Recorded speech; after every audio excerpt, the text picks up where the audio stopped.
Bonjour à tous, dans cette vidéo nous allons parler de notre nouvelle mise à jour. Nous n'aborderons pas l'ensemble des points mais uniquement certains points. Vous pourrez bien sûr retrouver dans le mailing qui vous a été envoyé l'ensemble des points. Dans cette mise à jour nous parlerons de l'état d'avancement des tâches que nous appellerons l'analyse de la progression, les custom text area qui passent de 5 à 20 qui vous permettent d'intégrer des zones de texte libres dans vos modèles de documents et nous parlerons également de l'intégration des rôles dans les groupes de colonnes pour les tâches. Mais juste avant ça, le générique.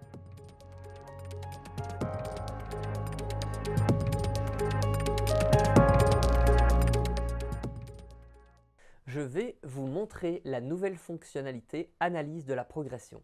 Mais juste avant, petit rappel. Vous pouvez, lorsque vous filtrez sur vos colonnes, envoyer un mailing. Donc, par exemple, nous allons filtrer sur notre colonne documents rentrés et afficher tous les clients qui n'ont pas encore apporté leurs documents. Ensuite, via le bouton Action, vous pouvez envoyer un courriel. Il vous suffira ensuite de choisir votre modèle de rappel de documents pour ceux qui n'ont pas encore apporté. Voilà. Maintenant, passons à l'explication analyse de la progression. Pour cela, nous allons annuler tous les filtres en cliquant sur Tout afficher de façon à afficher tous les clients.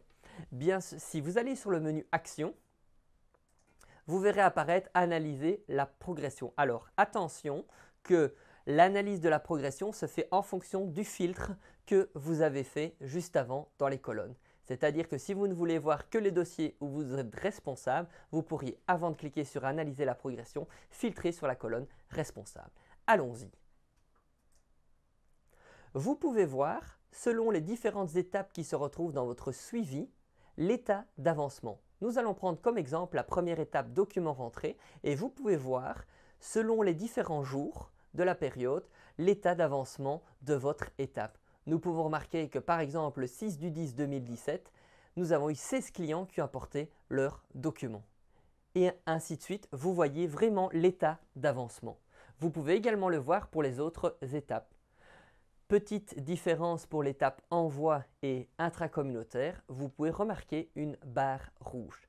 Cette barre rouge est fixée en fonction de la notification, c'est-à-dire que tous les clients pour qui l'envoi ou l'IC sont faits après le 20, automatiquement FeedManager va considérer ça comme en retard, ce qui vous permettra de voir quels dossiers ont été rentrés en retard.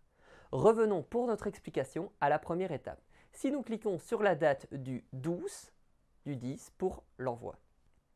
Automatiquement, FeedManager vous ouvre le détail des clients pour qui l'étape a été faite sur la date demandée. Tout au-dessus, vous avez des filtres qui apparaissent, calcul automatique, Malcolm, Page, Patrick, qui sont les différents utilisateurs de l'environnement. Ensuite, vous pouvez également, après que votre tâche TVA soit clôturée, faire une analyse et envoyer des courriels à vos clients via le petit bouton au-dessus à droite. Quel est le but de ce bouton? Mais tout simplement, vous demandez à vos clients d'apporter les documents avant le 12 du 10 et donc tous ceux qui apportent à partir le 12 du 10 leurs documents sont considérés comme en retard.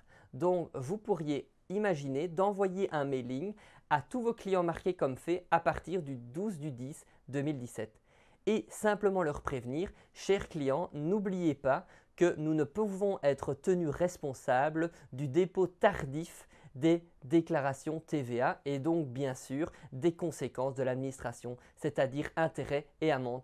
Et comme cela, vous pouvez responsabiliser votre client.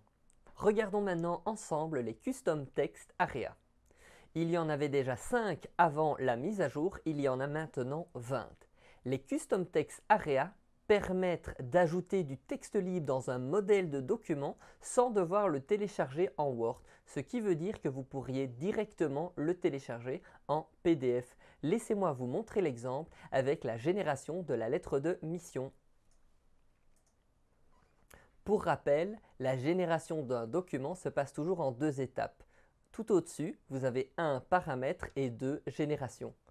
L'étape numéro 1 vous montre les données qui vont être pré-remplies dans le document et l'étape numéro 2 vous montre la prévisualisation du document.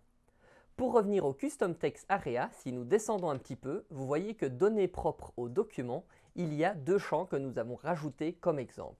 Donc par exemple, ici nous avons rajouté un champ mission supplémentaire. Nous pouvons indiquer NA car non applicable pour ce client. Par contre, dans les remarques, nous pouvons marquer 30 jours pour indiquer que le client a 30 jours pour payer ses factures. Si nous faisons maintenant suivant, nous pouvons descendre sur la partie voilà et vous remarquez ici que automatiquement il est indiqué NA et que tout en bas,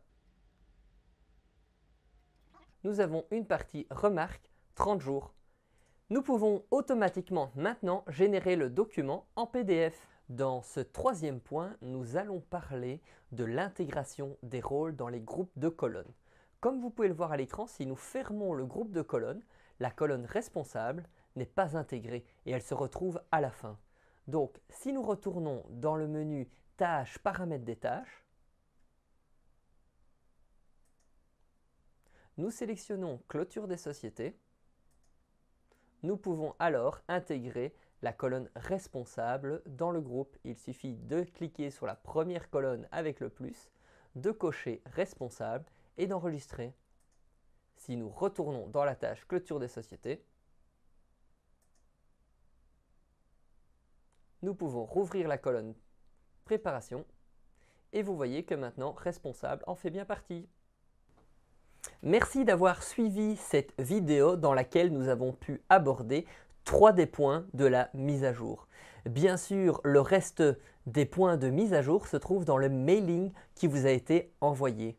Concernant les 3 points que nous avons abordés, vous pourrez retrouver les manuels correspondants à ces 3 points dans le mailing.